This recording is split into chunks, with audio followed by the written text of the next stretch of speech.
tal? Muy buenas tardes, bienvenidos. Es de jueves, por delante ya tenemos muy cerca el fin de semana, así que hoy, entre otros asuntos, vamos a empezar a repasar agenda. Como es jueves también, tenemos una sección habitual. Enseguida nos acompañará Marcos Fernández de Anicura Navia para hablar de salud veterinaria. Ya sabéis que si tenéis alguna duda que podamos trasladar a alguno de nuestros colaboradores, tenéis un correo electrónico que enseguida va a aparecer en vuestras pantallas, es platoabierto@televigo.com. Voy a repetirlo, platoabierto@televigo.com. Enseguida hacemos todas estas cosas, pero antes de nada quiero enseñaros este libro que tiene una edición yo creo que maravillosa, es Feriópolis, el último libro de Leticia Costas, y lo primero que quiero hacer es felicitarla en nombre de todo el equipo de Plató Abierto porque esta novela acaba de ganar el premio El barco de vapor de literatura infantil. Esto es una obra de fantasía que en realidad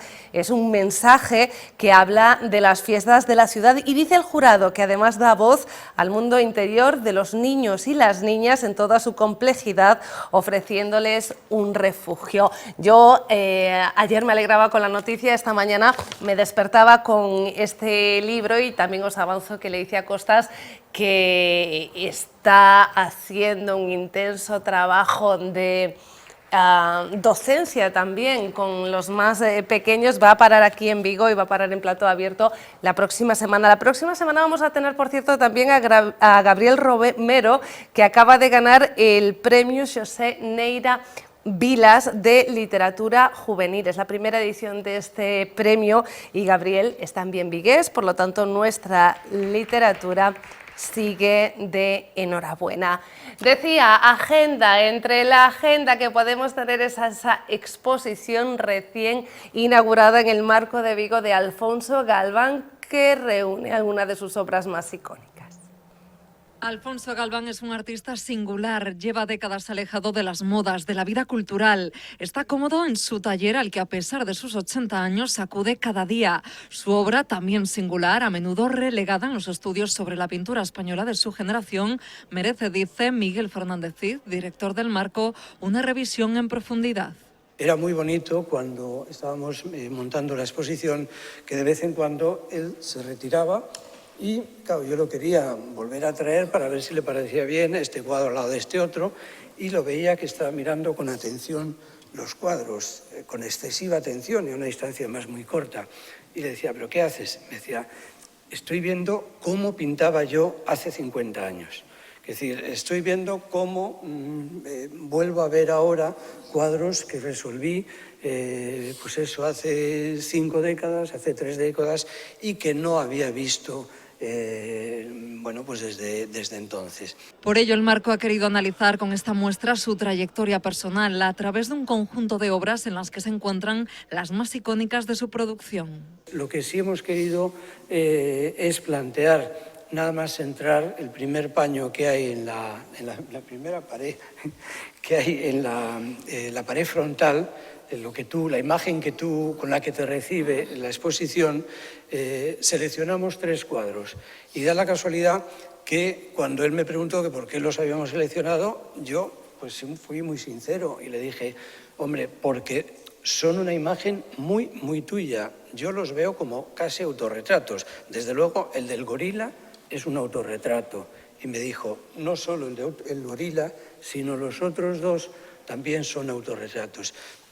Por motivos personales, el artista no ha podido acudir a la inauguración de esta muestra. En su nombre, su hija María contaba cómo Galván le describía el proceso de montaje de esta exposición.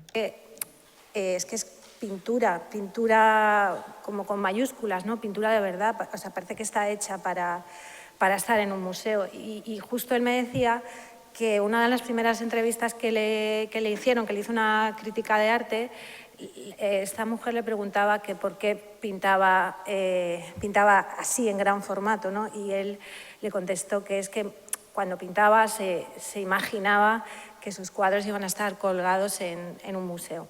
Y hasta el próximo 7 de septiembre colgarán en las paredes de la planta primera del Marco. Pueden empaparse de la obra de Alfonso Galván desde este viernes, cuando se abra oficialmente la muestra al público.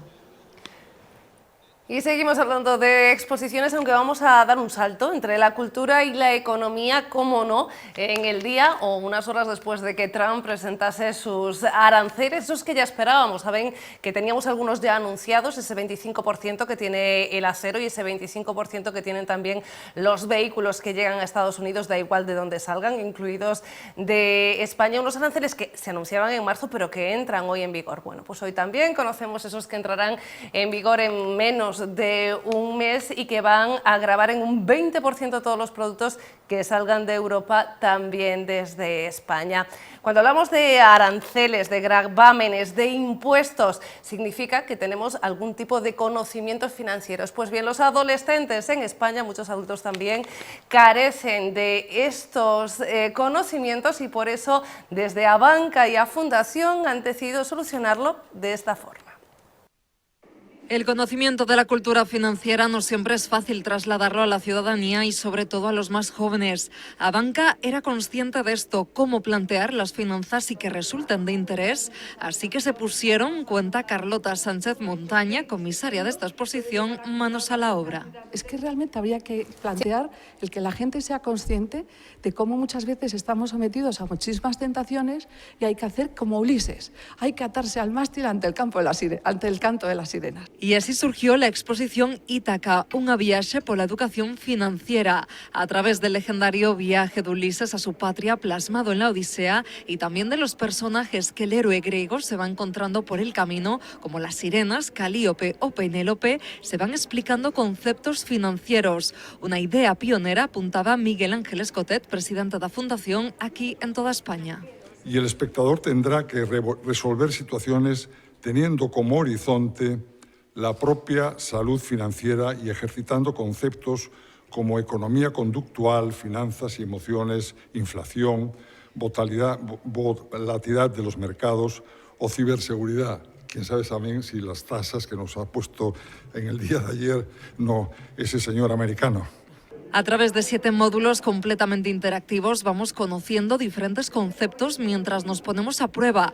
Cuánto debemos invertir en un fondo de inversión, cómo calcular la rentabilidad o cómo elegir un tipo de préstamo. Una experiencia en la que las personas puedan llevarse emociones, conocimientos, comportamientos diferentes respecto a lo que acaba de decir Miguel Ángel, a la actitud que van a tener hacia el dinero y cómo eso puede influir en su salud financiera. Ese es el objetivo real.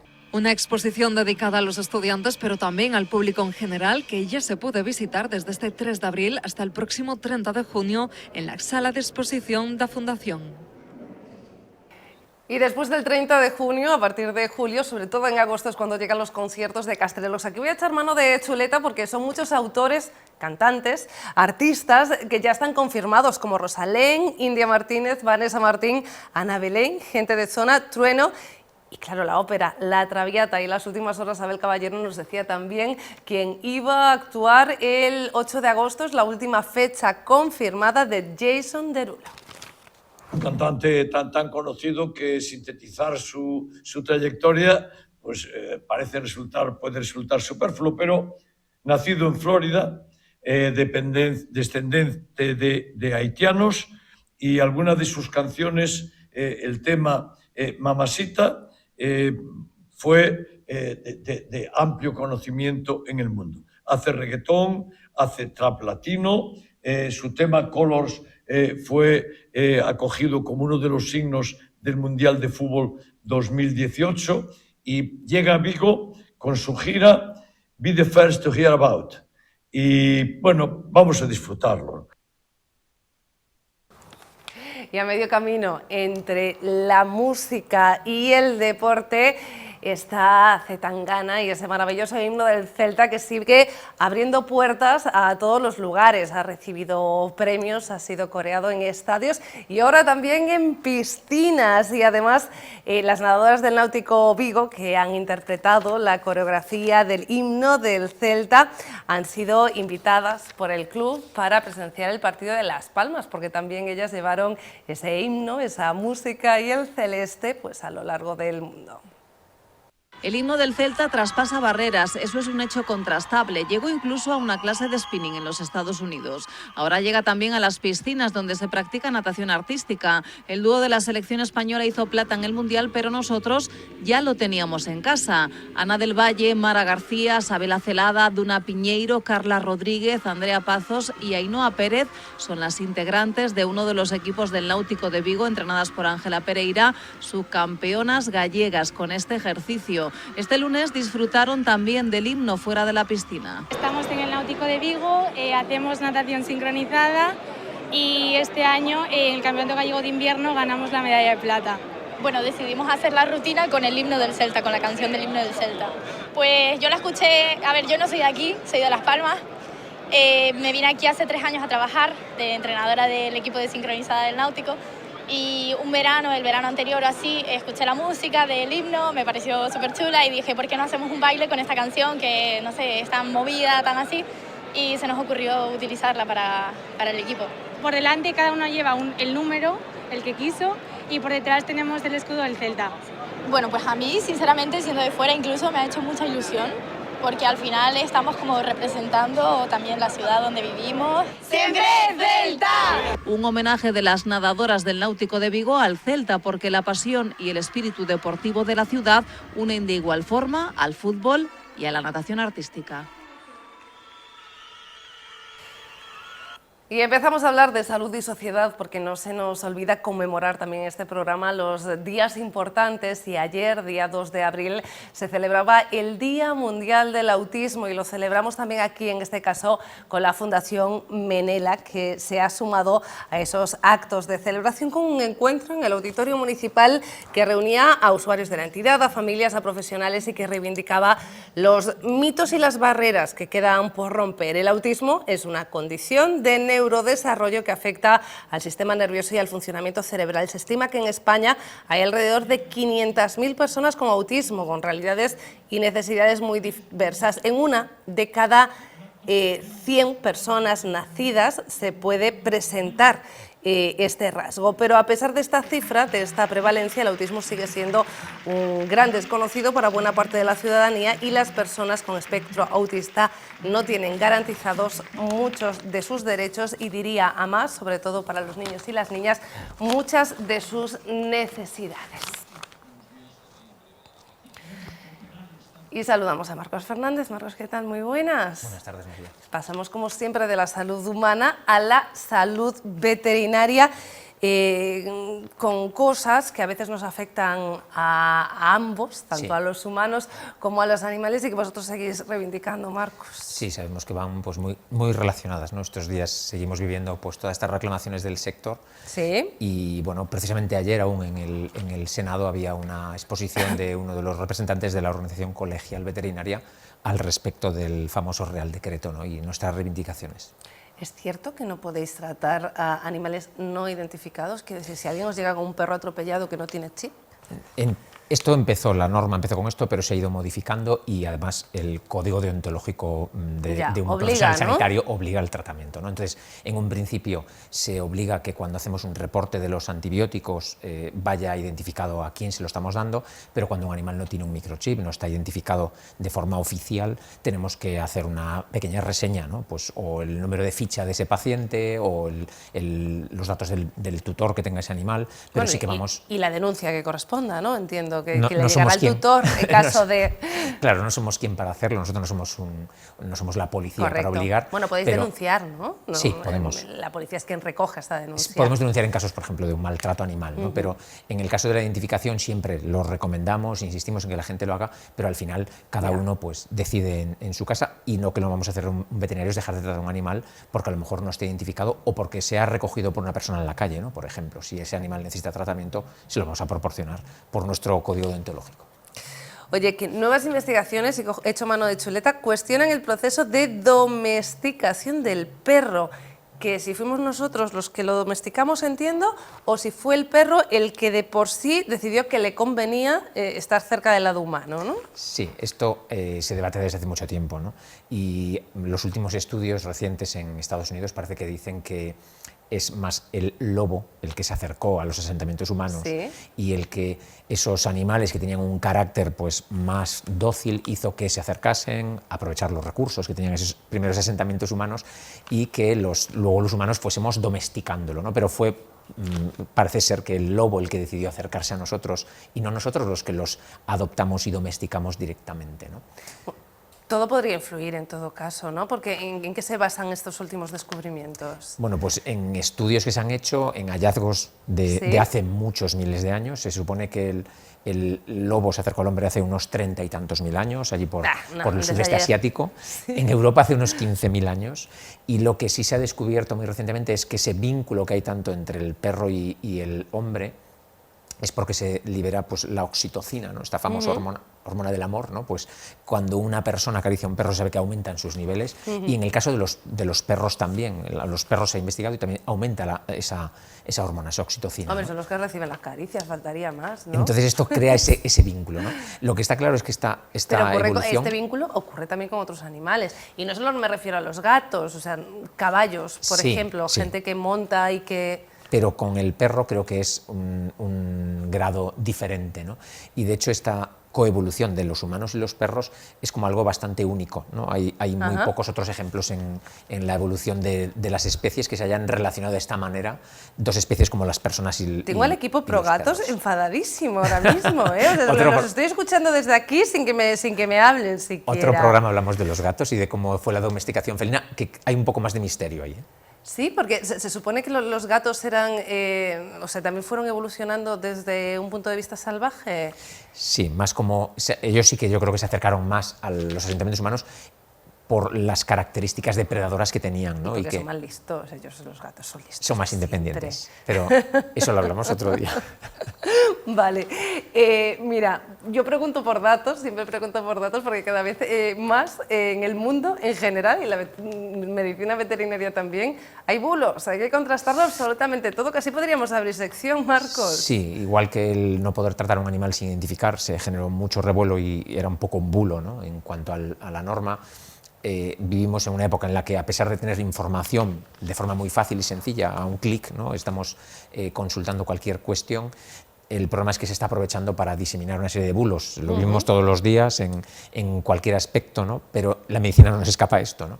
Y recientemente tenemos bulos en cuanto, por ejemplo, a nuevos tratamientos, ¿no? Y de repente hay a veces tutores de animales o incluso en determinadas páginas en Internet te encuentras con información que no es para nada científica y no está contrastada. Tenemos actualmente algunos tratamientos que han cambiado, por ejemplo, la forma de desparasitar a nuestras mascotas. Tú conoces, ¿no? Estos productos que ahora usamos para desparasitar, que duran mucho tiempo, que son muy cómodos, que son muy seguros, y sin embargo hay páginas donde se publicitan una serie de efectos adversos, una serie de cosas que para nada están contrastados, ¿no? Incluso recientemente me llamó la atención porque en una de esas páginas se seguía haciendo como publicidad de algún elemento antiparasitario que se usaba hace años, unas chapitas que se ponían y que emitían unas ondas electromagnéticas. Sí, yo recuerdo esto, pero para el hogar. Para el hogar y para los animales, para la mascota. Sí, no recuerdo de la mascota en concreto. Esto se intentó comercializar, pero se demostró que no tenía ninguna eficacia, cero eficacia. Ah, pues era bonito, ¿eh? Era bonito. Era bonito cuando lo pero vendían. A las pulgas y a las garrapatas les daba igual esa chapita. Entonces, recientemente, en una de esas páginas que digamos que ponía información denostando estos nuevos tratamientos, se publicitaba ese tipo de... Todavía, ¿no? Y si uno hace una búsqueda contrastada en páginas más o menos oficiales de sanidad animal, te encuentras con los estudios donde se demostraba la ausencia de eficacia, ¿no? Entonces, que cuando una persona se cuestione que un tratamiento que le esté comentando una persona que conozca o un profesional sanitario, que contraste la información, que pregunte primero a su veterinario y que si no, en esa búsqueda en Internet busquen páginas que sean oficiales de las asociaciones de veterinarios, pues donde va a estar una información mucho más veraz. ¿Sabes qué pasa? Que en la era en la que todo transcurre rapidísimo, lo de contrastar la información, no lo hace prácticamente nadie. Entonces yo creo que ahí quizá, y me dirás tú si esto también está fallando, tiene que prevalecer la confianza que tenemos con nuestro profesional, ¿no? Si vamos a una clínica veterinaria y realmente este profesional que tiene una carrera, que tiene un título, que podemos ver y podemos comparar, que ha salvado seguramente, aunque sea de pequeñas infecciones, a nuestro animal de compañía, deberíamos poder fiarnos. Entiendo que hay gente que todavía no se fía. Sí, O que empieza a no fiarse, que es peor todavía, ¿no? Que se fía más de lo que lee en Internet. Yo creo que tienes que, obviamente, fiarte, porque de hecho en una profesión sanitaria la confianza en tu profesional es fundamental, en tu pediatra, en tu... Yo te pido que contrastes lo que me dice un político o mejor, un instagramer, pero lo que me dice mi médico... A priori te diría que tienes que tener confianza en él, pero también tienes que tener esa parte crítica, ¿no? Sobre todo cuando hay cosas que a lo mejor pues, te chocan un poco o evoluciones que no son las correctas, que seas un poco crítico con ese tipo de recomendaciones, que busques si no hay, o que contrastes con otro profesional, porque a veces puede haber diferencias, ¿no? Y todos estamos acostumbrados a ver profesionales de la salud que a lo mejor pues, abogan por una rama que a lo mejor no es la más científica, ¿no? Con lo cual yo creo que siempre hay que tener esa mente crítica con las recomendaciones, sean de un profesional sanitario o de un político, obviamente. Bueno, estamos pendientes del sector naval, de la construcción, del sector textil, del vitivinícola, de prácticamente todos, con los aranceles de Trump. Vosotros, en cuanto a medicamentos, pese a que sabemos que no va a haber muchos avances, porque se acabaron las inversiones que hacían Estados Unidos al respecto, en cuanto a medicamentos y demás, libráis, ¿no? A ver, a día de hoy no lo sabemos, de hecho lo venía pensando ahora cuando escuchaba esas declaraciones del presidente americano, ¿no? Pero es cierto que hay muchas empresas farmacéuticas que tienen su base en Estados Unidos, o empresas de alimentación. Claro, ahora estamos pendientes de Europa, para ver cómo entra la de Estados Unidos directamente aquí. O empresas de alimentación, ¿no? de dietas para nuestros animales que tienen su base en Estados Unidos.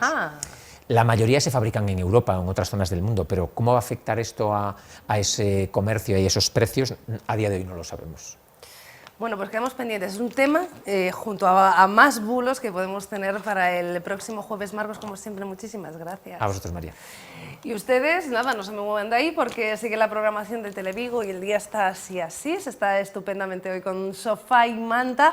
Y si tienen que salir, no se preocupen, sintonícenos mañana entre las 2:30 y las 3.